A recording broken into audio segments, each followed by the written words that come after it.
She's still laughing.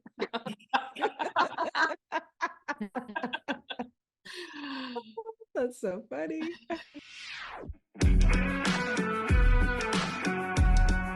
Welcome to 5 Lemons Left. We're the real stuff, the lemons making lemonade. So pucker up because we're going to be discussing our life's lessons and the nitty-gritty details of our spiritual journeys.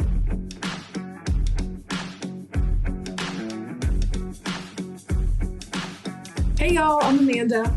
And I'm Drusilla. I'm Melissa. Hello, this is Morgan. And I'm Penny. Welcome to our podcast today. Oh, hello. Welcome to another episode. We are so excited to be here. Last week, we were talking about intuition. And this week, we're talking about intuition again and what happens when we don't listen to it.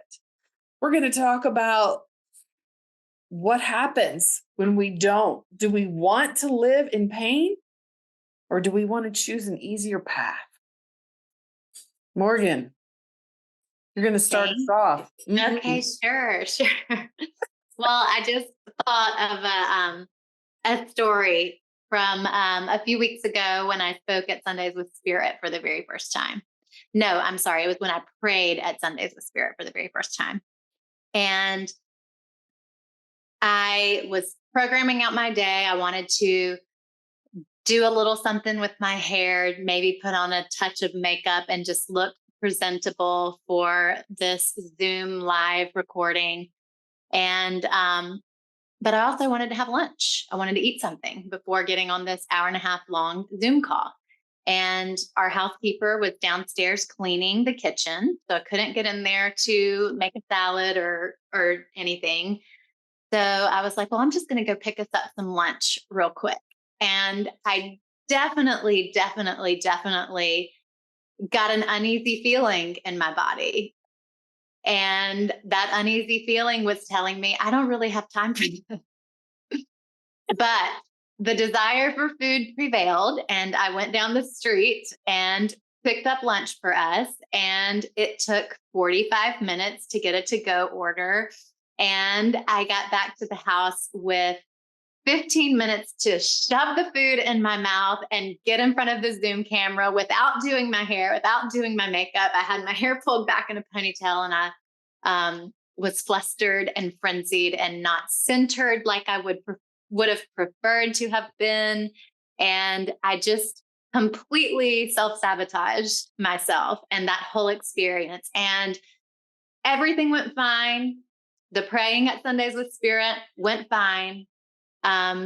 Went really well, actually. And there's no reason to feel guilty or bad about it, but I just could have had a much more pleasant experience if I had listened to the voice in my head, the intuition, the guidance, rather than obsessing about food. So yeah, that was a very recent example of when I received guidance. And you do get guidance and intuition about seemingly insignificant things all the time.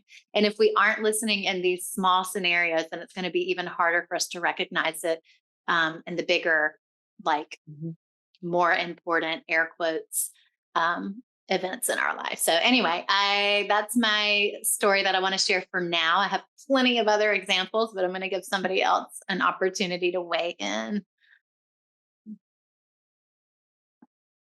Thank you, Morgan, for starting us off.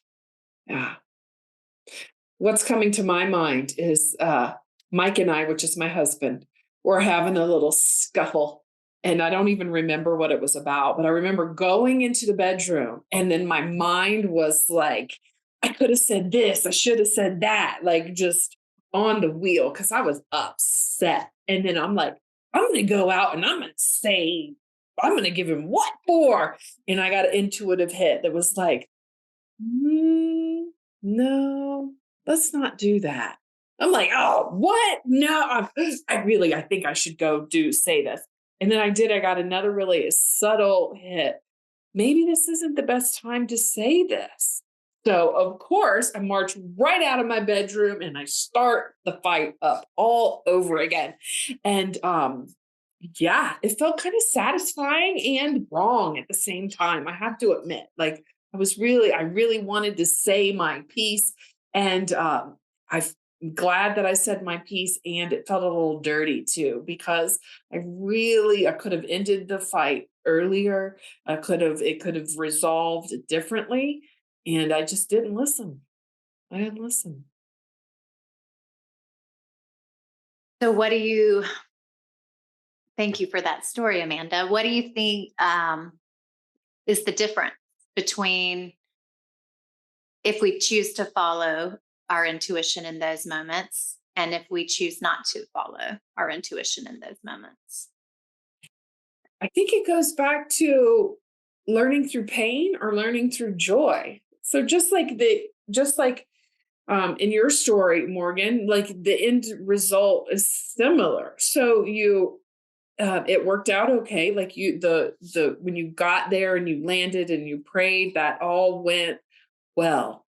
My husband and I are still married, right? We still love each other. It ended well, but was it worth extending this fight, extending the feelings of upset, to still end in the same place? Right. And what I heard out of your story was you had that feeling of angst and anxiety, right? Or you didn't say anxiety, but that feeling of angst, right? So was listening to the intuition made that a little bit more smooth. So I think that's the lesson for me was, do I want to be upset? Do I want to extend the upset longer, or do I want to live in peace more? Sometimes I choose upset. Mhm. Yeah. And I don't really hear a lot of self-judgment about sometimes making that choice. Thank goodness that we have all been on this path for a minute. So, probably 5 years ago, I would have been all self-judgy, with myself about fighting. Well, probably 5 to 7 years ago, I might not have gone in there and had a scuffle because I was so worried about the upset. So it's funny how the pendulum swings. Mm-hmm. Yeah. But thank you for that observation, Morgan, because it's true. Yeah, I really love what both you and Amanda, you and Morgan are saying. And this isn't just, following our intuition or not, just doesn't happen in our personal lives. Right. It also happens. It happens frequently in my work life. We own and operate our own company. And it was, I think 3, maybe 4 years ago, we had this very important meeting coming up. And I just knew, it was very important. But there was also this very important trip that I wanted to take to France. And it was only going to be going on at the same time as this very important meeting that was scheduled in advance. And so I checked in with the people that were going to be at the meeting, and I had somebody at our company that would run the meeting in my absence. And if I needed to, I could have Zoomed in or called in and be part of this meeting. But I chose, and I knew deep down, it wasn't a good idea to go to France and leave this very important meeting to somebody else because So I went to France, and, sometimes I'm kind of just rethinking this too, as I'm sharing this story, that sometimes we can, I'm not going to go there. I was going to say what we fear, we create, right? So what I was fearing actually occurred, and the meeting didn't go so well. And my husband, who's the CEO of our company, he had to step in and help. Thank God he was there. He's amazing. And so then the bottom line is I didn't trust my intuition. My ego, I think it was maybe my ego. Maybe it was my higher power guiding me to that. We needed to have this breakdown at our company to take us to the next level. And from that whole experience of this meeting going south, we totally transformed the way we manage how we do some things at our company completely. I mean, it's night and day. And so that's the really good news about this whole situation. It was probably better for me to go to France and to let this pimple get popped. Yeah. And to, and then of course it was a little bit of a mess, had to be cleaned up, cost us a bit of money, but we're surviving and thriving. And so we can't really get it wrong, is what I heard you all saying. And we really can't, especially because we are being guided and protected. And then when I got back from France, I mean, I had to take action immediately to clean it up. Mm-hmm. And there's lots of great stories in that whole, there's so many spiritual stories in that whole situation. Every day I can think of something new that was a good thing from what happened. I mean, we got better people working at our company. We realized we needed help. We got consultants, and it was just actually awesome. We spurred on the economy. Honey, this makes me think of one of those choose your murder mystery stories, mm-hmm. where you kind of like pick the murderer, pick the different, you weigh in at different points along the way, and it's all leading to a happy ending. Like a happy outcome is certain, and we just get to play around with mm-hmm. these different choice points. And like Amanda, you said earlier, like some of these choice points might result in a temporarily more painful experience, a sense of a loss of peace, but the final outcome is a happy outcome is certain. So I trust that if you had followed your intuition and not gone on the France trip, something would have spurred your company to eventually make these changes too. Like it would have been a positive outcome, no matter which option you had elected. Yeah, it would have been painful and positive. Imagine, I would have had to been here to experience the pain. So I'm really kind of glad that I wasn't here. I got to experience it on the outside. But yeah. Beautiful. That's a great story. Mm-hmm. Well, so we've had marriage, we've had work, we've had living life. And so mine is parenting. Oh. And so that's where I hear like don't say that, do not say that, do not say that. But I say it anyways. I tell my kids what to do. Like, you should do this. I should take the word should out of my vocabulary. Well, you are shooting on yourself, Melissa. Don't shoot on yourself all the time. But yeah, I tell my kids what to do. And I talk about this. I have talked about this before, like the duct tape. I need to put the duct tape over my mouth because that's what my intuition is saying. Don't say it. They have to learn their lessons. They have to live through this. And I don't know. I think it's a little mothering. I just want to make their lives easier, or my hindsight knows something they don't know. But yeah, I get that.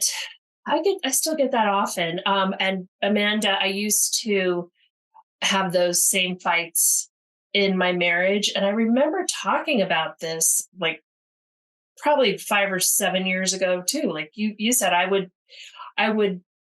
remember saying, I know I shouldn't. Here we go. I know I shouldn't say that, but I'm going to anyways, because F him, or like, I know better, or he can't tell me what to do, or whatever. I don't have those with my husband much anymore. Mm-hmm. That's beautiful. Which is really, it makes things much more peaceful. And I also have learned a lesson that I don't have to always defend myself to know that I'm right. but or to like, I don't have to, not that I'm right, but I don't have to defend myself to be okay in the world. So that has been an important lesson. And for me, when I don't listen to my intuition, it is my will be done, not thy will be done. Mm-hmm. And so it's very clear. I get very clear Yeah. voices in my head. And I have a lot of voices in my head. I was wanted to say too, Michael Singer, I think it's in the Surrender Experiment, talks about working with two different times in your life to really start working with this kind of thing. And it's with the weather and with traffic. So you can, of course, it's part of surrendering, like learning to surrender. But how many times have we driven down the road and we know we shouldn't flip somebody off, but we do it anyways because my will be done. And so in his book, he really talks about, and his lectures too, I've heard it, him talk about, just use these two things in your life to practice surrendering to your will, to you having to be right, you having to like be right over somebody else. I love that. Yeah. Melissa, go ahead, Morgan. Sorry. No, it's okay. You're inspiring all of us, Melissa. I was just going to say that is, well, two things. So maybe based on your share, our guidance is not telling us over here is the correct path for you. Maybe it's guiding us to like, this path is going to feel more peaceful and easier. And this path is going to, you might have some thorns to clear out along the way. It's less traveled. It might be a little overgrown, a little stickier and difficult, but the intuition is not like a should. Take the should out of it. Mm-hmm. It's just like do I want the easy, peaceful, happy route? Or do I want to, sometimes we pick at the scrape on our hand. We want a little bit of the pain. I also think, Morgan, that we're used to fighting. Mm-hmm. We're used to like, screw that voice in my head that tells me I don't need to flip off that old lady who just cut me. I'm going to do it. Like, I think that's how we operate in the world until we start waking up that I don't want to be that way anymore. Mm-hmm. So I do think we talked about this in our last week. We do get intuition, like, yes, go that way. That's a good way for you to go. So that's one thing. But there's also, I think we're always given this like choice. Mm-hmm. And I think that's what you're saying is like, you can choose a happy way or you can choose a painful way, but you get to choose. And I think what we think is that our way is the happy way, but that's not always the truth. Right. Well, yeah. And I think that we used to go through like I can't get this wrong. What if I mess up this choice? I'm going to screw up my whole life. So it's nice to kind of let that belief go. From our shares and our stories and experiences, we can see that like it's all good. Morgan, your story reminded me when you were talking, I was like, well, maybe if she was getting on an hour and a half Zoom call, she needed brain food. She needed to go eat. Her body was like, yeah, you need to eat and go eat. So, like we've talked about before, it all works out. Mm-hmm. It's just, you didn't get, your expectation was that you wanted a certain amount of time to get ready and get peaceful and get grounded. And that didn't happen. And maybe that didn't happen. So you could talk about it here. Yeah, but maybe. It all kind of, we all end up in the right place. We did. Well, and the Thanks, Melissa, for saying that, because we all get to see the gift in every situation, right? Because there's always a gift. Yeah. And so if we can keep that perspective that there's always a gift, and I know in some situations for those out there that, yeah, there might not be situations where we can see the gift immediately. Or ever. Or ever. Yeah, Yeah. exactly. And I if we have an can keep example. that positive outlook that there is a gift here Mhm. for these situations like traffic and weather, for sure. Then, yeah. But yeah, The traffic and weather you can't control either. Mm-hmm. So you can either go through it with high blood pressure, pissed off, always fighting the circumstances, wishing it was different, or you can slow down and just go with it. And I like, for me, my voice would be like, take a shortcut, cut them off, get around this bozo. And I really took those lessons in traffic I really took Michael Singer's book seriously. Like, okay, I love that book. really practice this. Yeah. I love that. Amanda, I've talked over you twice. You go. Again, we're also inspired. I know, it's such a good topic. Yeah. So, first I want to say, like, so many I'm going to go back a little bit. So many arguments have started with my mind going, you're not the boss of me, right? You're not the boss of me. So that's what I'm going to fight. And then, the second thing I wanted that you inspired me was the weather. I've never heard of Michael Singer or his book. And a few years ago, I decided not to complain about the weather, right? Like it just is. The weather is, not to complain about it. And it was such a fun learning curve for me because I, was on this spiritual path. So it was like 2-3 years ago. So I was in Masterful Living, diligently working on this stuff. So I went from stopping to complaining about the weather consciously. And then I went to judging people for complaining about the weather. Right. Yes. Yes. Right. Like, look at that person, right? You can't control the weather. Natural next step. Yeah, natural. Of course, that's the natural next step. Thank you, Morgan. And then now I'm to the point where like the weather doesn't bother me and people complaining about the weather doesn't bother me either. Mm-hmm. Yeah. So funny. That is so funny. All right, Morgan, your turn. Okay. Well, I was going to just say, I have a couple of experiences in my life where I didn't follow my intuition and I couldn't ever really see the blessing in them. But then as I thought that, I realized I can come back to Melissa's point about free will.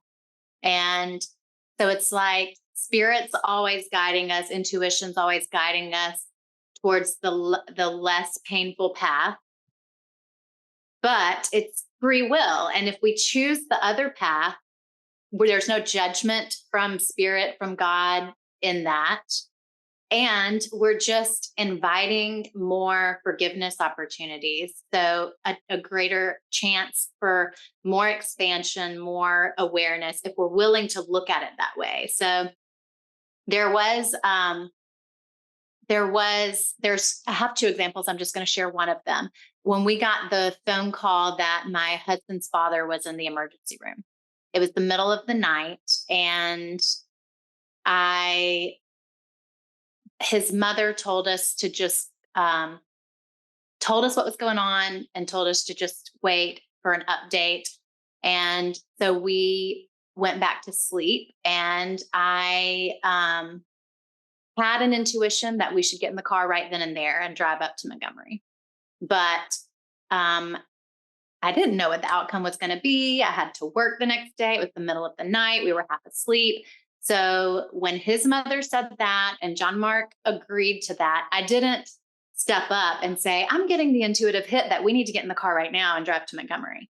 And so we didn't. And his father passed away that night. And we didn't, John Mark didn't get a chance to say goodbye to him or whatever.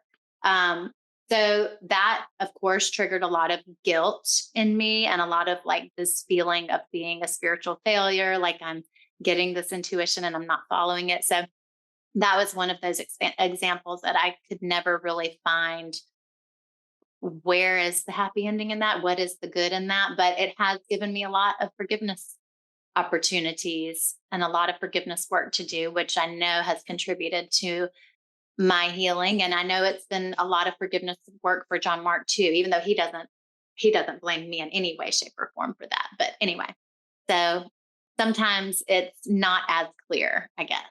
Right.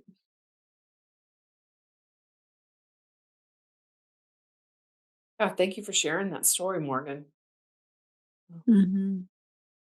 I get a lot of intuitive hits around food too, right? About what to eat and what not to eat. And I'm in the current space in my life where chips and cookies are more appealing to me right now than, other things.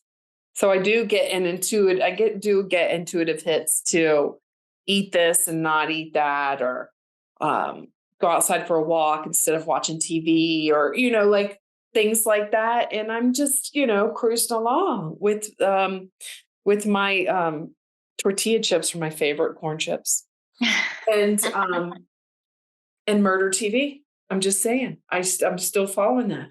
I got up the other night, I couldn't sleep, and I turned on a movie about bank robbers and it was kind of violent. People were getting shot and whatever. And and I remember thinking I shouldn't be watching this. And then I woke up the next day, like I woke up out of a dream, like I was killing people and people were chasing me. It was horrible. It's horrible. So yeah, there's that. So it's not just it's our personal journey too, intuition about what to eat, what not to eat, what to watch, what not to watch. And thanks, Amanda, for that. I love that. And when I don't know how many years ago, 3 years ago or so, we would always go to Arizona for spring training, baseball spring training. And it's really fun. If you haven't been to baseball spring training in Arizona or Florida, it's really great. And I really, you get to be pretty close to the players, right? And I started really paying attention to the pitcher and the catcher because they have quite a relationship, right? And so I think of trusting my intuition as I'm the pitcher and the catcher's giving me the intuitive hits, like I'm going to, do this ball, do the fastball next. And the pitcher goes, nope, not doing that one. And then, the pitcher or the catcher gives another signal and the pitcher goes, nope, not doing that one. So I think of, trusting our intuition as I'm the pitcher and I'm like shrugging off that call. Nope, I'm not going to do that one. And so I think of that as I shrug off the intuitive hits that I'm getting. And I think, hold it, Penny. Maybe you better rethink that. Maybe the catcher is more in tune with what's going on than you are. So, yeah. Penny, I love that analogy, right? Because at the end of the day, you're still throwing the ball, right? Yeah. Yeah. You got to throw a pitch. Yeah. It's a great analogy. Say right now, no one take Penny's book title. Okay. What is that title? The title is "You're Always the Pitcher." Yeah. Or listen to the catcher, or I don't know what it is, but that makes it so easy to understand. Yeah. Great concept. Yeah. Of that. Yeah. Just shrugs it off. Nope. I just see that. It's amazing. Yeah. Life is good. When we get in the flow and trust our intuition. Yeah. Yeah. And it's good if we don't. Like we said, we can't get it wrong. And I think sometimes, just life is life. We go through, ups and downs. And there are times, Amanda, I am like, give me the bag of chips. Yeah. I know that it's not doing me. I'm not building my vitamins and minerals. I'm just eating the chips because I want to eat some chips. I'm going to watch some shitty TV. And I also feel like I am a big thinker. I think a lot. I am on a spiritual path. It means it's profound to me and I work at it. And sometimes when I want to eat Mayan sour cream ruffles and, watch. This is not a sponsored episode. Yeah, no, it's Frito not. Lay does not sponsor us. It would be nice, wouldn't it? Come on, let's get an ice cream company. No. I just have to cut myself some slack sometimes. Mhm. Yeah. Absolutely. Yeah, at the end of the day, isn't that what it's all about? That's why we're talking about this stuff. Is so, for one, we can have a laugh, which we all like to do, and to cut ourselves some slack. Stop shitting on ourselves. Mhm. And also, I love to realize that so many people are going through what I'm going through. Yeah. It sucks to think you're in this alone. It sucks to think that you're the only person who goes and eats chips and watches TV or, judges yourself for flipping the old lady off. Like, Yeah. I'm judging you a little bit. No. Okay. But it's nice to know we're not alone. Yeah. Yeah. I heard in 12-step recovery rooms that people would say, "Oh, I'm terminally unique." And I always thought, like, what in the hell is that? And I get it now. Like, terminally, I thought I was unique in all my experiences. I honestly did until the last few years. And I really understand that no, I am not eternally unique. I am just like Amanda, just like Morgan, just like Melissa, and just like Drusilla, who, by the way, we're so sad she's not here today, but she's got a big, important movie she's making. And so we just miss you though, Drusilla. But I'm just like you all. And we are one. We are the same. And we all have the same experiences. It just feels like we're unique, but we really aren't. And that's nice. Yeah. That is And I love taking the guilt out of all of it. Like, A Course in Miracles for me has been so helpful in helping to just relieve so much guilt, so much shame, so much fear. Like, when you think about it, like, I had a counseling session with someone earlier and we were talking about abundance. Like, it's always there, like the spiritual qualities of God, clarity, wisdom, intuition, all of that. It's always there. And if we elect with our free will to temporarily hold ourselves apart from it for whatever reason, consciously or unconsciously, there's no judgmental, angry God up there withholding from us. It's always there whenever we're ready. So if we don't follow our intuition and we take this thorny path instead, we come back to that clarity, that peace of God, whenever it's the prodigal son, whenever we're ready, whenever we choose. And that's the beauty of free will. And because this is all an illusion and time is an illusion and the story's already been complete, where, it's just, I just want to let out a big sigh of relief, just thinking about all of that. No more judgment. Yeah. Yeah. That is a beautiful place to wrap this up. We are at time. And Penny, I can't wait to see your post-it. Well, I have two. Yay. We can learn through pain or joy, Yes. and we can't get it wrong. Yeah. Perfect. Perfect. Yeah. Awesome. Okay. Well, another one in the books. Thank you, everybody, for listening. I hope you found this helpful. It was helpful to me for us to talk about all of this. And follow us on Instagram and Facebook to see what we're up to and to share your ideas with us, and share our podcast with your friends and family if you think anybody would enjoy it. We're so grateful for our listeners. Love you. See you next week. Bye. Have a great week, everyone.